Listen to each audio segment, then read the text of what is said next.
Uburusiya ni kimwe mu bihugu bifite ubutasi bukomeye mu isi, ibyo birazwi cyane. Ubutasi bw'iki gihugu bugira akazi kenshi cyane kuko ari cyo gihugu cya mbere ku isi gihanganye n'abanzi benshi cyane kandi bakomeye.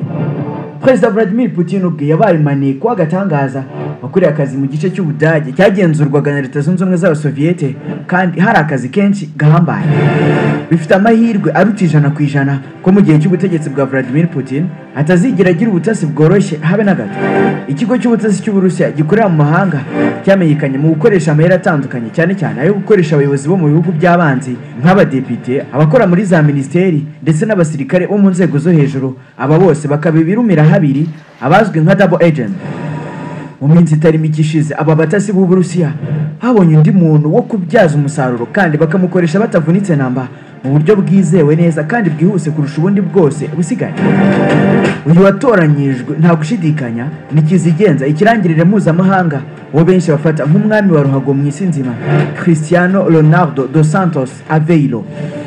Biragutangaje, ndabigusobanurira neza ubyumve akantu ku kandi. Uyu batangiye kumukoresha yari atangiye guca ibintu mu ikipe y'umupira w'amaguru wa Real Madrid iba mu murwa mukuru w'igihugu cya Espagne. Aba batasi bakoze imibare neza kandi mu by'ukuri byaranabahiriye. Kuri ubu Cristiano Ronaldo niwe muntu wa mbere kandi wenyine ufite abantu barenga miliyari bamukurikira ku mbuga ze nkoranyambaga. Umunyapolitike ukurikirwa cyane kurusha abandi ni Minisitiri w'Intebe w'Ubuhinde Narendra Damodar Das Modi. Gusa uyu ntanageza kuri 1/2 cy'abakurikira Cristiano Ronaldo, ndetse abenshi bamukurikira uwo Modi nyine n'abaturage be, ntabwo ari abaturage b'isi yose. Abantu ba mbere babyaje umusaruro ubu bwamamare bwa Cristiano Ronaldo mu butasi bwa Vladimir Putin mu kazi ko kujagajaga Uburayi bwose, OTAN ndetse n'umuryango w'abibumbye. Biratangaje. Ariko se ni gute Cristiano Ronaldo dos Santos Aveiro yisanze aha hantu? Uyu mugabo yabaye intwari ikomeye cyane y'ubutasi bw'Uburusiya kubera yinjiye mu ikipe ya Real Madrid muri 2009. Umuntu ukunzwe ku rwego nk'urwa Cristiano Ronaldo urebye ni imari ishyushye ku bahangana inyungu zitandukanye mu isi.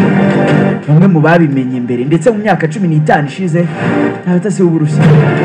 Iyi mibare y'uburyo Ronaldo akurikirwa cyane, abatasi ba Vladimir Putin bo bari barayibonye mbere ndetse bikorera imibare yabo bwite, ndetse mu myaka 15 usubiye inyuma, ubwo ndavuga muri 2010, bo bari bamaze igihe bazi neza ko ari ngombwa gukoresha izina Cristiano Ronaldo kuri YouTube kugira ngo babone neza ukuntu bazajya bohererezanya ubutumwa buri mu makuru y'ubutasi ava mu Burayi ajya i Moscow mu Burusiya. Uri kwibaza uko byatangiye? Reka mbigusobanure. Kugira ngo aya makuru ajye hanze, ubundi byaturutse ku itabwa muri yombi ry'umugabo n'umugore bakoreraga Uburusiya nk'abamaneko. Nega amatwi neza witonze. Aba ngaba barafashwe baranaburanishwa bahamwa n'ibyaha bafungirwa mu Budage. Ubutasi bwabo babukoreraga hirya no hino mu Burayi, amakuru babonye akanyuzwa kuri YouTube channel iri mu izina rya Cristiano Ronaldo. Aba bari barigize umugore n'umugabo basanzwe ndetse baranabyaranye umwana umwe w'umukobwa. Aba batasi bari batuye mu mujyi wa Marburg uherereye mu majyaruguru ya Frankfurt mu burengerazuba bw'Ubudage. Umugabo yitwa Andreas Ansischlag, umugore we akitwa Heinshun Ansischlag. Bari bameze nyine nk'abantu bashakanye ku buryo banahanye amazina. Aba bakoreshaga passport zo muri Autriche, ariko nyuma byaje kugaragara ko hari impimba. Babeshyaga ko ari abaturage b'igihugu cya Autriche gisanzwe gituranye n'Ubudage, ariko bakagira inkomoko muri Amerika y'Amajyepfo, ariko mu by'ukuri ari bamaneko b'igihugu cy'Uburusiya. Bari bashinzwe gukusanya amakuru yo mu Burayi bw'uburengerazuba, ariko cyane cyane bakibanda ku Budage. Impamvu rero nuko umuntu wo muri Autriche kujya mu Budage ni nko kujya mu rugo, ni nkaho utabuhinduye igihugu. Wari warigize umugabo Andreas Ansischlag yari yarabonye akazi ko gukora nka engineer mu mujyi wa Marburg bari batuyemo, mu gihe uwitaga umugore we Heinrun Ansischlag yitaga ku buzima bwo mu rugo, ari gukorera buri kimwe umwana wabo w'umukobwa utaruza amakuru na makeya ku babyeyi be bamubyaranye kubera impamvu z'akazi k'ubutasi. Aha ni naho umuntu akwiye kubahera ajya gutinya akazi k'ubutasi cyangwa kuba maneko, gutekereza yuko abantu bashobora kuba batasi kugera n'ubwo bategetswe kubyarana umwana wabo, bakanategekwa n'ukuntu bamurera cyangwa se ukuntu bigabanya inshingano zo mu rugo mu kazi k'ubutasi bahawe byose mu nyungu z'igihugu. Hari umunyamakuru w'Umudage wari usanzwe ubazi nk'abandi baturage bose witwa Mika Bonster. Uyu yibuka ko batarangwaga no kuvugira kuri za telefone cyane nk'uko bigenda ku bandi batasi. Mika Bonster ni umunyamakuru. Ati nta kintu na kimwe cyari kubatandukanya n'indi miryango yose yo muri uwo mujyi. Hari abantu basanzwe burya abaturanyi ndetse na leta bari babazi. Uyu muryango wari umaze imyaka 23 yose uhembwa 80,000 by'amapaundi buri mwaka. Aya yaturukaga mu Burusiya nk'umushahara ugenerwa ba maneko bakorera igihugu. Bari barahawe akazi ko gukusanya amakuru akenewe cyane, kandi bari barabitangiye na mbere y'uko urukuta rwa Berlin rusenyuka mu 1989. Kugeza ubu ntabwo amazina y'ukuri ya bwana Andreas Anschlag na madamu we Henshun Anschlag yari yatangaje. Ikizwi nuko bafashwe bamaze gutanga amakuru abarirwa mu bihumbi afite ikintu avuze cyane ku bumwe bw'Uburayi, OTAN ndetse n'umuryango w'abibumbye.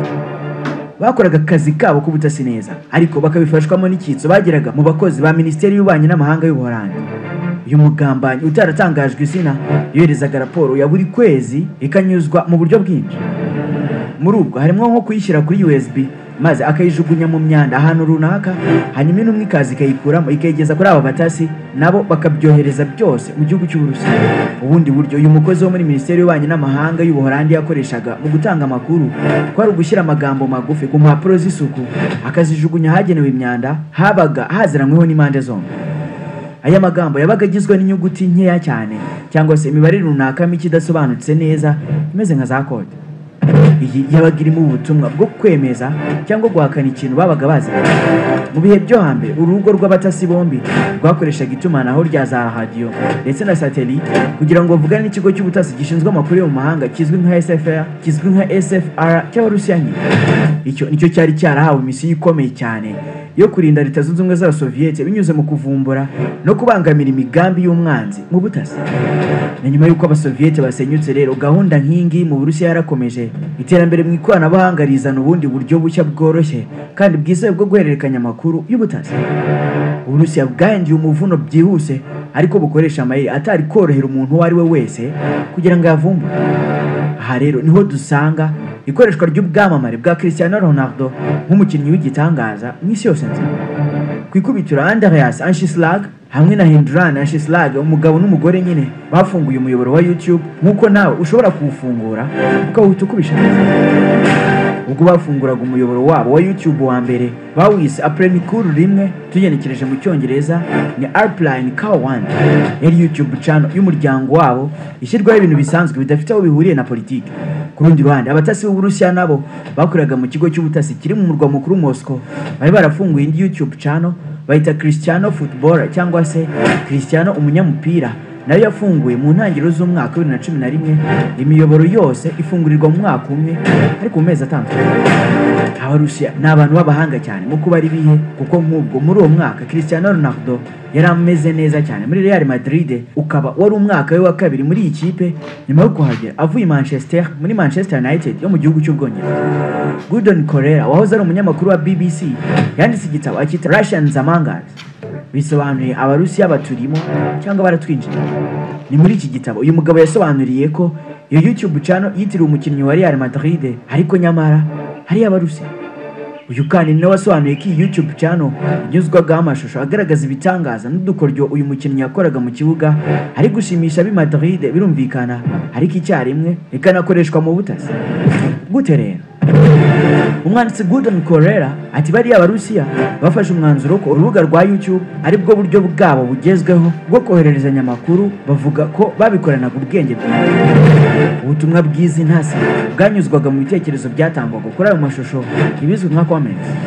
Uwakoreshaga channel yashyiragaho amashusho ya Cristiano Ronaldo nta kintu na kimwe cya politike cyangwa se ubutasi ashyizeho, uretse kuyaryoshya gusa mu buryo bugaragarira amaso. Mu kubisesengura, abantu batekerezaga ko ari umufana wa Cristiano Ronaldo usanzwe wanyuzwe n'ibikorwa bye by'ibyoka. Umwanditsi Gordon Corella ati Andreas Anschlag hamwe na Henshun Anschlag bafashe uruhande rumwe, hanyuma ikigo cy'ubutasi bw'Uburusiya gikorera mu mahanga nicyo gifata urundi, baratangana. Wibuke impande zombi zifite YouTube channel zikorana bya hafi. Izo mpande zimaze gufungura YouTube channels ebyiri zitandukanye, imwe ikorera muri Autriche no mu Budage, indi igakorera mu Burusiya i Moscow. Izi channel zombi zafunguwe mu mezi atandukanye uko nabigarutseho, ariko zose mu mwaka wa 2011. Mu koherezanya ubutumwa ndetse no kubusobanukirwa, impande zombi zabanje kumvikana igisa n'inkoranyamagambo yabo bwite, aho ijambo risanzwe rikoreshwa mu mupira w'amaguru barihaga ibindi bisobanuro. umwe yashoboraga kujya kuri ayo mashusho akajya muri comment akandika ati mbega icenga ryiza, uyu musore niwe wa mbere ku isi rwose, turabyemera. Noneho ubyemera nawe akavuga ati yego ni uwa mbere ku isi. Ubwo rero uwashyizeho icyo gitekerezo yaravugaga ati niba nawe ubyemera gutyo vuga ko ariwe wa mbere ku isi, uvuge yego. Abantu barihutaga cyane muri comments bati yego niwe wa mbere ku isi. Hakabamo n'abandi bantu bavuga bati uko yaba mwiza kose Lionel Messi aramurenga. Gusa mu by'ukuri umutasi we yabaga hari ibindi bintu ashaka kuvuga kandi ari kubibwiraho ku cyicaro cy'i Moscow, ikaba impamvu yavugaga ngo niba nawe ubyemera vuga yego. Muri icyo kivunge cyavugaga yego cyangwa hoya habaga harimo n'abakozi b'ubutasi, maze nabo bakemeza cyangwa bagahakana ko ariwe wa mbere ku isi cyangwa se Lionel Messi amuruta. Muri ayo magambo ya za comments niho babaga bandikamo ibindi bintu bitandukanye baziranyeho kuri operasiyo zabo za gisirikare cyangwa se z'ubutasi, gusa bagakoresha amagambo asanzwe y'umupira w'amaguru. Umwanditsi Gordon Corell yakomeje abisobanura neza, agira n'ahatanga urugero rufatika. Icyo gihe aragira ati abo batasi bagiye kuri amwe mu mashusho yagiye atangwaho ibitekerezo, maze batanga igitekerezo kigira kiti amashusho ni meza cyane kandi n'indirimbo irimo ni nziza cyane pe. Kuri iki gitekerezo YouTube channel ubwayo iyo nyine yashyizeho video yaramusubije iti Cristiano Ronaldo akina bidasanzwe kandi yiruka nk'umusazi. Konti yanditse igitekerezo ishimira amashusho n'indirimbo ni ya yindi twavuze yitwa Alpine Car 1 ya Andreas Anschluss-Lag na Hendron Anschluss-Lag, naho yasubije ko Cristiano Ronaldo yiruka nk'umuzimu ni ya yindi yo mu Burusiya yitwa Cristiano Ronaldo Footballer ikoreshwa n'urwego rw'ubutasi rukorera mu mahanga rw'Uburusiya SFR. Abashakashatsi b'Abadage bemeza ko ubwo ari bwo buryo bwo guhererekanya amakuru mu ibanga rikomeye hakoreshejwe izina ry'umuntu uzwi washoboraga gukurura abantu benshi, akavagari k'abantu bakurikira football ku isi, maze bamaneko nabo bakanyura muri icyo kivundo. Cristiano niwe muntu wari ufite amashusho ari gucuruza cyane kurusha abandi ku mugabane wose w'Uburayi. Gordon Corell ati mu bitekerezo by'abatasi kuri aya mashusho byabaga birimo n'utundi tumenyetso nk'utwuzuzo, utwuguruzo n'utwugarizo, udutangaro kimwe n'utundi, ariko bigaragara yuko twakoreshejwe n'ahantu hatari ngombwa. Byabaga birekejwe n'imibare, hanyuma abatasi bo ku mpande zombi bakabihuza mu buryo bwo gutangara cyane, bakira ubutumwa bwabo hakoreshejwe ya marengana za kode bumvikanyeho, barimo baratanga ubutumwa bo bumvikanaho, ababireba bakagira ngo ni umupira w'amaguru. Mu gusoza umwanditsi Gordon Corell yaragize ati yari intambwe ya mbere yarigezweho mu guhererekanya amakuru. Rwari urugendo ruva kuri za sitasiyo zisanzwe zizwi, kuva kuri radiyo rusange na satelite, no gukoresha andi mayeri agoranye kandi ari mu mutekano. Abarusiya bari bari kuva aho binjira mu kiragano gishyashya kuva mu myaka myinshi ishize, kandi n'ubu baracyakataje muri aka kanya ndi gukubwira ibi. Ati ubwo buryo bwatumye Abarusiya bakira amakuru atagira uko angana, abandi badashobora gusobanukirwa bagatekereza ko ibyo baganira ari umupira w'amaguru kandi birimo politike n'amakuru y'ubutasi ateye ubwoba. Andreas Anschluss-Lag na Hendron Anschluss-Lag bakurikiranywe n'inzego z'ubutasi zidasanzwe zo mu Budage kugera nubwo zabonye ibimenyetso bifatika ko aba bombi ari abatasi kandi babimazemo igihe. Mu kwezi kwa 10 2011 akagozi karacitse, maze izi nzego z'ubutasi zigaba igitero ku rugo rwabo zijya kubakoraho iperereza ndetse zihita zibata muri yombi ako kanya uko ari babiri. Ubwo izi nzego zabagwaga gitumo zasanze Madame Hendron Anschluss-Lag ari kwakira ubutumwa bwanditse mu buryo bw'amarenga binyuze muri za transmitters, maze akibakubita amaso arikanga cyane ku buryo yahubutse mu ntebe yari yicayemo agwa hasi agwa igihumuro. Imigozi ya za transmitters yaracitse iramanuka, bikaba bishoboka ko kwari ukwikanga bisanzwe cyangwa akaba yarabikoze nkana kugira ngo abamwinjiranye batabona amakuru y'ibanga hatari ngombwa. Mu kwezi kwa 7 kwa 2013 Andreas Anschluss-Lag yakatiwe igifungo cy'imyaka 6 mu gihe umugore we Hendron Anschluss-Lag yahawe igifungo cy'imyaka 5 n'igice. Wa mukozi wo muri Minisiteri y'Ububanyi n'Amahanga y'Ubuholandi yakatiwe igifungo cy'imyaka 10. Mu mpera za 2015 abatasi bombi bararekuwe boherezwa iwabo mu gihugu cy'Uburusiya. Uburyo bwabo bwerekanye ko ibijyanye n'ubutasi mu Burusiya ari ikintu kidasanzwe kandi gikorwa ku mayeri ahambaye cyane no ku kiguzi cyose byasaba, ndetse byanerekanye ko Uburayi bwose kimwe n'uburengerazuba bw'isi bwose nta mutekano bafite mu gihe cyose bagifite Uburusiya nk'umwanzi kandi bareba nayo. Mu bijyanye n'ubutasi Uburusiya bitekerezwa ko bushobora kuba ari bwo bwa mbere mu gukurura amakuru mu banzi, by'umwihariko mu Burayi no muri Leta Zunze Ubumwe za Amerika, Canada ndetse n'ahandi. Impamvu zo guhitamo izina Cristiano Ronaldo ni nyinshi ku buryo ntazirondora. Aveiro Ronaldo ni umukinnyi w'icyamamare cyane mu mupira w'amaguru. Ibyo ni umwana muto cyane watekereza, arabizi, si ngombwa ko mbitinda. Urwego yamamayeho rwatumye ashobora guhinduka igikoresho gishobora guhindura amerekezo y'imitekerereze y'abantu mu nzego zose hirya no hino ku isi, kuva mu myemerere y'iyobokamana, imyitwarire, ubuhanzi, ubustar, kumurika imideli, muri politike, ariko by'umwihariko umupira w'amaguru. Hari umukinnyi mugenzi ukomoka muri Denmark witwa Konrad Hardaway Shandorf aherutse gutigisa imbuga nkoranyambaga avuga ukuntu byagenda mu gihe Cristiano Ronaldo yakwiyamamariza kuba perezida w'igihugu cya Portugal. Uyu mukinnyi Shandorf w'imyaka 20 ukinira Sporting Club de Portugal, ikipe Cristiano Ronaldo nawe yanyuzemo ubwo yari mu kiganiro na televiziyo yitwa Sport TV 2 mu minsi ishize. Konrad Hardaway Shandorf yabajijwe kuri Cristiano Ronaldo. Icyo gihe yarasubije ati isi ya siporo itewe ishema na Cristiano, nta muntu n'umwe utamwifuza mu ikipe ye. Ntabwo yahinduye ibintu hano gusa, ahubwo yabikoze ku isi hose mu buryo butatekerezwa.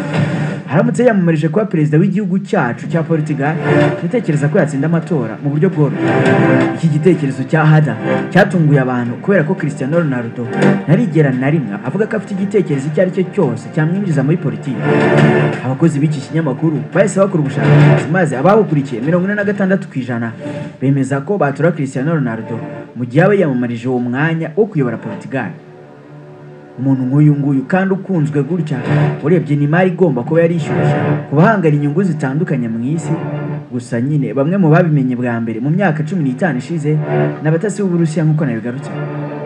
Abo nabashinzwe gukusanya amakuru mu bihugu bitandukanye by'Uburayi muri OTAN n'umuryango w'abibumbye. Kugeza isi yose ituwe n'abantu barenga miliyari 8 kuva mu mwaka ushize. Abarenga miliyari 1 bakurikira Cristiano Ronaldo ku mbuga nkoranyambaga ze, ni ukuvuga ko 1/8 cy'abatuye isi bakurikira umuntu umwe mu bantu 8 bari kuri iyi isi. Nibura abakurikira Cristiano Ronaldo kuri rumwe mu mbuga nkoranyambaga. Ibyo bisobanuye ko nta muntu n'umwe utakwifuza kubyaza umusaruro izina riremereye nk'iri ngiri. Abatasi ba Putin bahisemo gukoresha Cristiano Ronaldo binyuze kuri YouTube.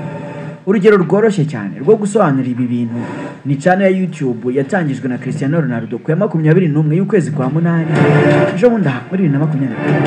Mu minota 90 gusa iyi channel ya YouTube yari imaze gushyiraho agahigo katakozwe n'undi wari wese mu isi nzima. Niyo channel yagize abantu benshi bayikurikira mu isa yemwe ku isi, ibyitwa subscription cyangwa se abasubscribers.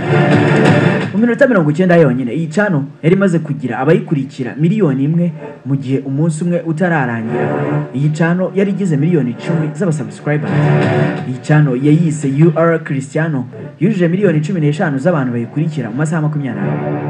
Mu gukurura abantu bose, Cristiano Ronaldo yakoresheje ijambo rimwe gusa kuko bakurikiranaga iyi channel gutya nta kintu na kimwe arashyira.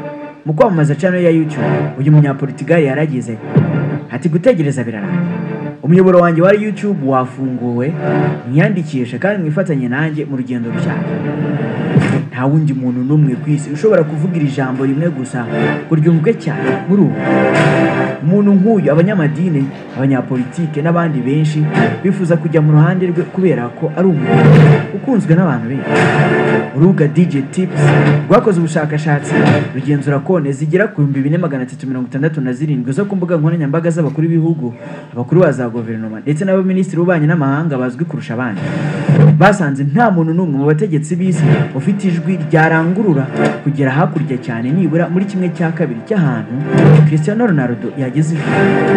Urugero ni nka minisitiri w'intebe w'Ubuhinde uri mu bantu bakurikirwa cyane Narendra Modi ukurikirwa na miliyoni 706 n'izindi 72 zikurikira konti y'ibiro bye.